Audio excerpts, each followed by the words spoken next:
علم القرآن خلق الانسان علمہ البیان۔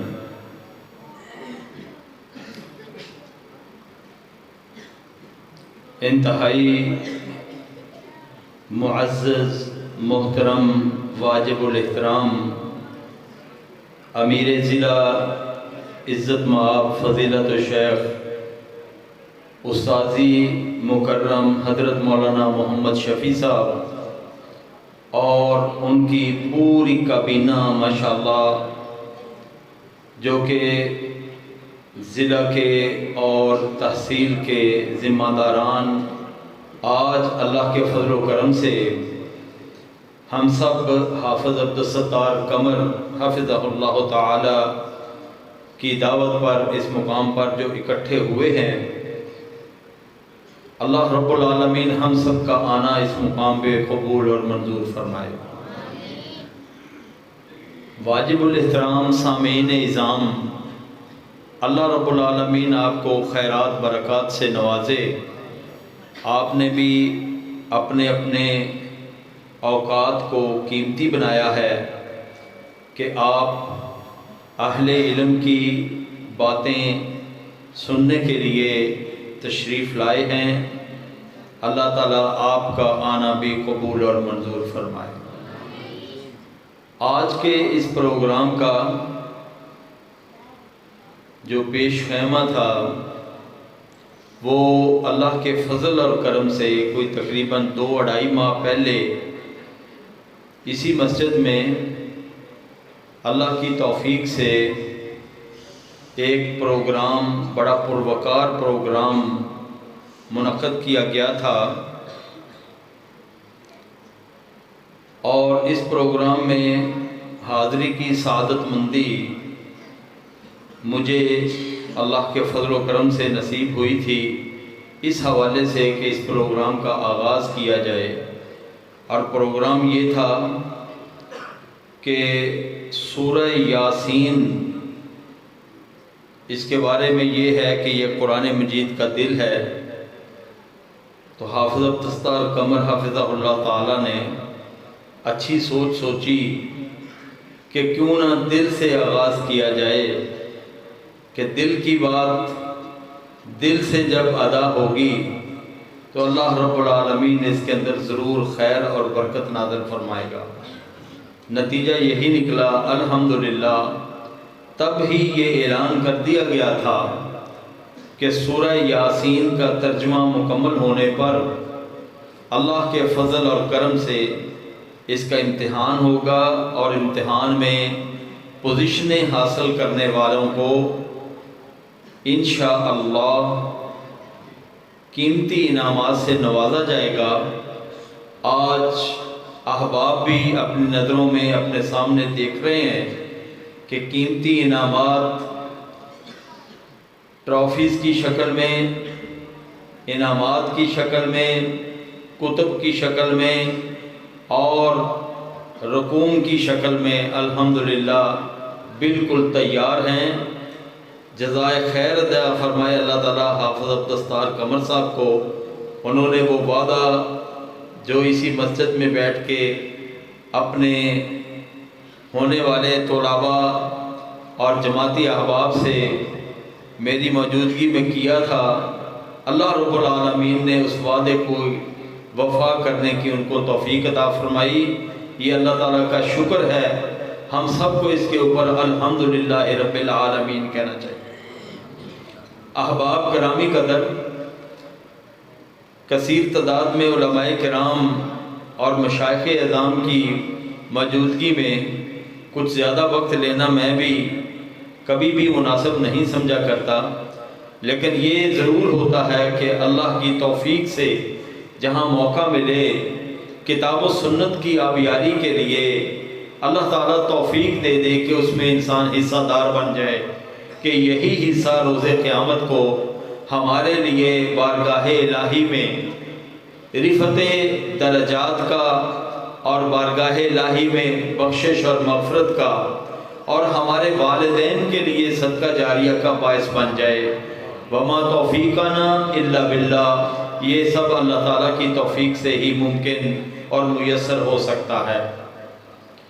یہ صدقات جاریہ، ان کا پتہ عام طور پر انسان کی وفات کے بعد چلتا ہے، چاہے وہ قرآن مجید کو پڑھانے کی صورت میں ہو، جیسے حافظ عبدالستار قمر صاحب نے اپنا وعدہ پورا کیا، بچوں کو قرآن مجید پڑھایا، ترجمے کے ساتھ ماشاءاللہ سورہ یاسین کی تکمیل ہوئی، اللہ کا شکر ہے۔ چاہے یہ صدقہ جاریہ مال و دولت کی شکل میں ہو کہ اس کو صرف کیا جائے، کہ کچھ لوگوں کے پیسے اس پروگرام کے منعقد کرنے کے اوپر یقینی طور پر صرف ہوئے ہیں، یہ بھی اللہ تعالیٰ کی توفیق سے ہے۔ اور چاہے یہ صدقہ جاریہ کسی انسان کے اس دنیا میں علم کو چھوڑ جانے کی بنیاد پر ہو، کہ لوگ علم کے لیے پیاسے ہیں اور وہ علم جب لوگوں کے اندر پھیلایا جاتا ہے، اس کی بہت بڑی مصدقہ نشانی کہ آج حافظ عبدالستار قمر صاحب نے علماء کرام ضلع قصور اور دیگر ہمارے مشائخ اعظام ان کی موجودگی میں دعوت دی، تو میں یہ دیکھ رہا ہوں، آپ سب کی آنکھیں یہ دیکھ رہی ہیں کہ الحمدللہ کثیر تعداد میں احباب گرامی قدر اس علمی پیاس کو بجھانے کے لیے ماشاءاللہ آن پہنچے ہیں، اور مسجد اپنے حال کے ساتھ، اپنے صحن کے ساتھ الحمدللہ کھچا کھچ بھر چکی ہے۔ اور یقینی طور پر ہماری بیٹیاں، ہماری مائیں اور ہماری بہنیں بھی اس پروگرام کو یقینی طور پر سماعت فرما رہی ہوں گی۔ یہ بھی صدقہ جاریہ کی ایک بہت بڑی دلیل ہے کہ یہ سب لوگ جب اس طرح کی علمی باتوں کو سنیں گے، لا محالہ طور پر اس کا کچھ نہ کچھ حصہ اگلی نسلوں تک اللہ کی رحمت کے ساتھ جائے گا۔ اس حوالے سے صحیح مسلم میں آنے والی ایک حدیث مبارکہ جو رسول اللہ صلی اللہ علیہ وآلہ وسلم نے ارشاد فرمایا، وہ میں آپ کے سامنے پیش کرتا ہوں۔ رسول اللہ صلی اللہ علیہ وآلہ وسلم نے ارشاد فرمایا، اذا مات ابن آدم انقطع عنہ عملہ الا من ثلاث۔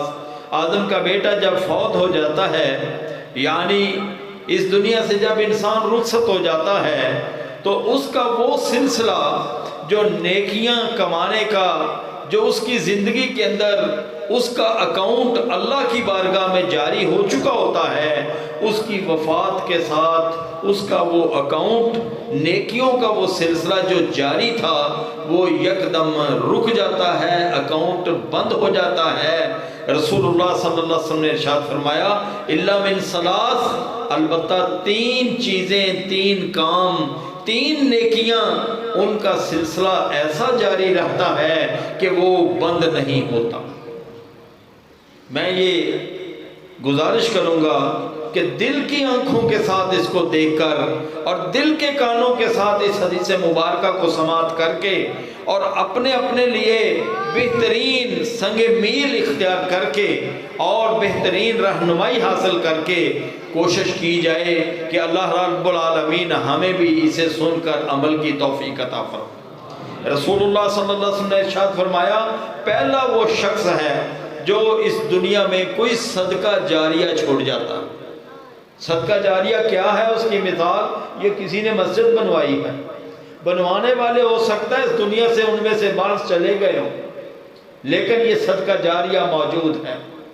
اور اس طرح کی بے شمار مثالیں ہیں، کوئی نلکا لگوا دیتا ہے، کوئی موٹر لگوا دیتا ہے، کوئی کنواں کھدوا دیتا ہے، کوئی راستہ ہی دے دیتا ہے، کوئی راہ گزر کے لیے لوگوں کے لیے درخت لگا دیتا ہے، اللہ حاضل قیاس بے شمار صورتیں ہیں اس کی۔ اور دوسری بات اللہ کے نبی صلی اللہ علیہ وسلم نے ارشاد فرمایا، ولد صالح یدعو لہ، کہ کوئی شخص اپنی اولاد کو نیکی پر لگا کے جائے، انہیں نماز سکھائے، قرآن سکھائے، دین سکھائے، شریعت سکھائے، قرآن و سنت پڑھائے، اور پھر اسی حال میں وہ اس دنیا سے جب رخصت ہو جائے گا تو اس کی یہ اولاد اس کے لیے جب دعائیں کرے گی تو یہ بھی اس دنیا میں صدقہ جاریہ چھوڑنے کا بہترین نام۔ ابھی میں الحمدللہ ہمارے استاذ بھی ذی وقار مولانا محمد شفیع صاحب کے پوتے، انہوں نے تلاوت قرآن مجید سے آج کی اس محفل کا آغاز کیا، آج کے اس جلسے کا آغاز کیا۔ ہماری دلی دعا ہے اللہ رب العالمین علم و عمل کی بہترین شمع بن کے آسمان علم و عمل کے اوپر اس درخشندہ ستارے کو اللہ تعالیٰ زیادہ سے زیادہ موقع عطا فرمائے۔ چنانچہ علم کو چھوڑ کے اور نیک اولاد کو چھوڑ کے جانا یہ صدقہ جاریہ ہے۔ تیسری بات جو رسول اللہ صلی اللہ علیہ وسلم نے فرمایا، علم ینتفع بہ، کہ کوئی علم چھوڑ جائے۔ میں کہوں گا اس کی بہترین مثال مولانا معراج الدین صاحب، مولانا عبدالستار قمر صاحب کی شکل میں اپنا علم چھوڑ گئے ہیں۔ انہوں نے ان حالات میں اپنے اس بچے کو دینی تعلیم کے لیے بھیجا کہ جب انسان یہ سوچتا ہے کہ یہ چھوٹا سا بچہ جو ہے یہ کیسے کھائے گا، کیسے پیے گا، ماں کے دل کے اوپر رک پڑ جاتا ہے کہ بچہ کیسے گھر سے دور جائے گا۔ لیکن یہ قربانیاں آج الحمدللہ اسی نوجوان بچے نے مجھے بھی، اساتذہ کرام کو بھی اور آپ احباب کو دعوت دی ہے، یہ علم کو فروزاں کرنے کی بہترین مثال۔ دعا کیا کریں اللہ رب العالمین ہمیں بہترین صدقہ جاریہ بھی بنائے، اللہ تعالی ہمیں بہترین اپنے والدین کے لیے نیک اولاد بننے کی توفیق عطا فرمائے، اور دعا کیا کریں کہ اللہ رب العالمین ہمیں نفع مند علم کی مثال بھی بنائے کہ ہم بھی کچھ نہ کچھ کسی نہ کسی حوالے سے کوئی نفع مند علم اس دنیا میں چھوڑ جائیں، چاہے وہ مسجد کے لیے قرآن پاک لے دے، چاہے وہ مدارس کے لیے حدیث مبارکہ کی اور علوم کی کتابیں لے دے، چاہے وہ علم کا کوئی بھی صورت اس کی نکال دے، چاہے وہ کسی کو پڑھا دے، سبق پڑھا دے۔ یہ جنہوں نے سورہ یاسین پڑھی ہے ماشاءاللہ، یہ مت سمجھیں کہ ہم نے پڑھ لیا اور ہمارا کام مکمل ہو گیا۔ اللہ تعالیٰ سے یہ توفیق مانگیں، دعا مانگیں، یا اللہ اس بات کا جس طرح ہم نے مولانا عبدالستار صاحب سے ترجمہ سیکھا ہے، ہمیں بھی اس کا ترجمہ آگے پڑھانے اور سکھانے کی توفیق عطا فرمائے۔ سعودی عرب کے اندر ایک شہر ہے بریدہ، میں یہ ایک چھوٹا سا واقعہ اسی مناسبت سے آپ کو سنا کے میں اپنی بات مکمل کر رہا ہوں۔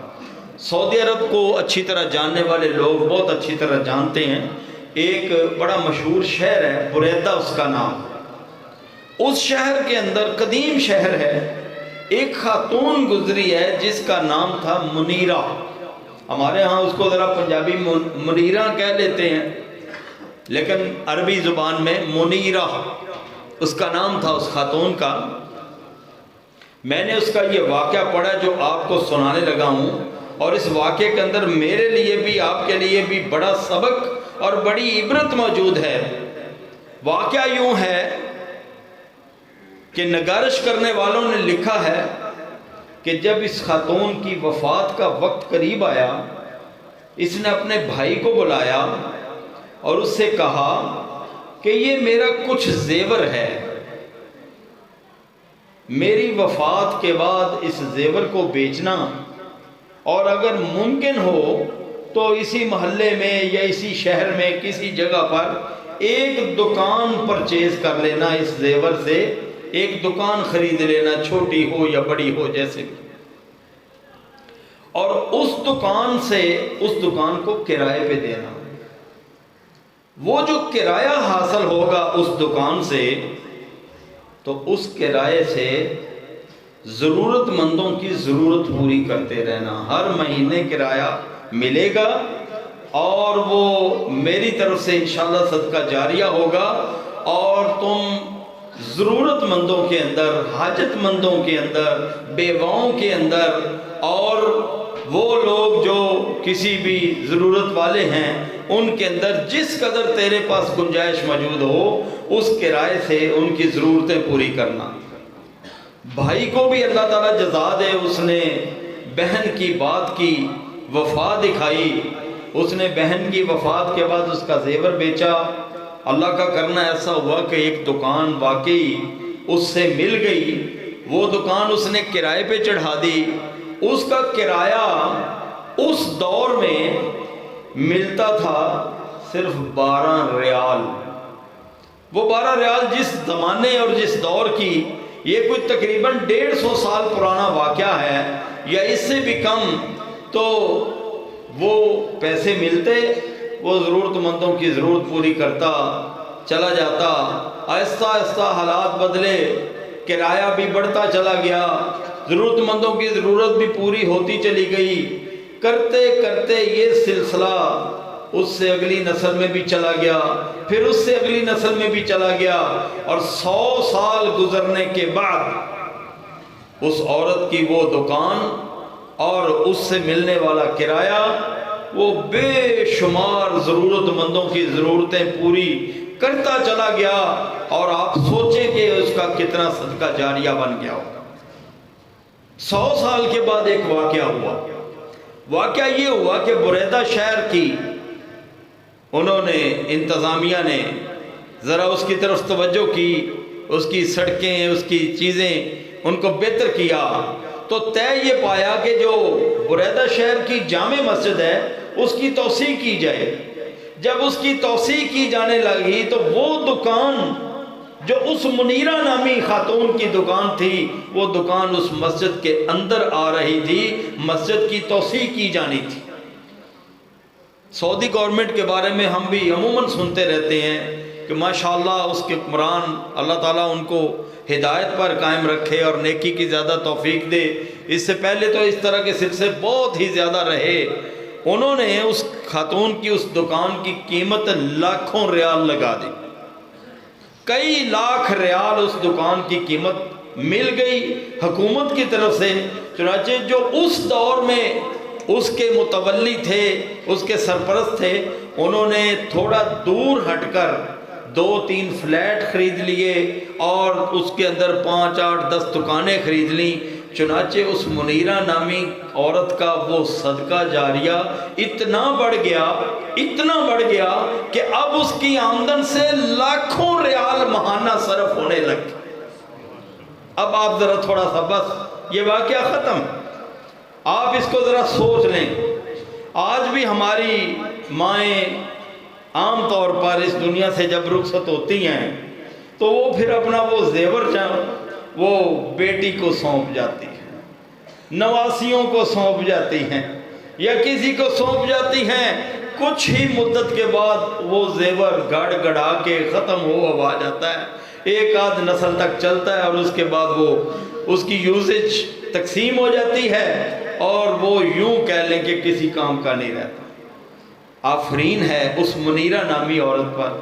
اور میں کہوں گا کہ آج میرے لیے بھی اور آپ کے لیے اس کے اندر بہترین سبق موجود ہے کہ اس نے اپنی وہ تھوڑی سی پونجی جو اللہ تعالیٰ نے اس کو اس کا مالک بنایا تھا، اس پونجی کا ایسا مصرف کیا. وہ کبھی سوچ بھی نہیں سکتی تھی کہ اس پونجی سے میرے جانے کے بعد لاکھوں یا کروڑوں ریال کی صورت میں لوگوں کے اندر جو ہے وہ فلاح کا اور دین کا کام ہوگا. مجھے ایسا لگتا ہے کہ ضلع قصور، شہر قصور کے اندر بھی ایک منیرہ نام کی مسجد موجود ہے. کوئی بڑی بات نہیں ہے کہ ہو سکتا ہے کہ وہ اسی کا صدقہ جاریہ، اور یہ سلسلے جاری ہیں. یہ مسجد بھی یقیناً کسی کا صدقہ جاریہ. یہ مسجد ابو بکر مسجد آپ کے پڑوس میں، وہ بھی ایک خاتون کا ہی صدقہ جاریہ ہے. تو کہنے کا مطلب یہ ہے کہ صدقۃ جاریہ، یہ جو ایک اللہ کے نبی صلی اللہ علیہ وسلم نے مثال پیش کی ہے، بات ارشاد فرمائی ہے، اس کے اندر بڑا وزن ہے. جہاں یہ قرآن مجید کی تعلیم ہو یا مال و دولت کا صرف کرنا ہو یا پھر اولاد کی شکل میں موجود ہو، پوری کوشش کرنی چاہیے کہ ہم کسی نہ کسی طور پر صدقہ جاریہ کر کے چھوڑ جائیں. اللہ تعالیٰ مجھے اور آپ کو زیادہ سے زیادہ نیکی کی توفیق دے. وآخر دعوانا الحمدللہ رب العالمین.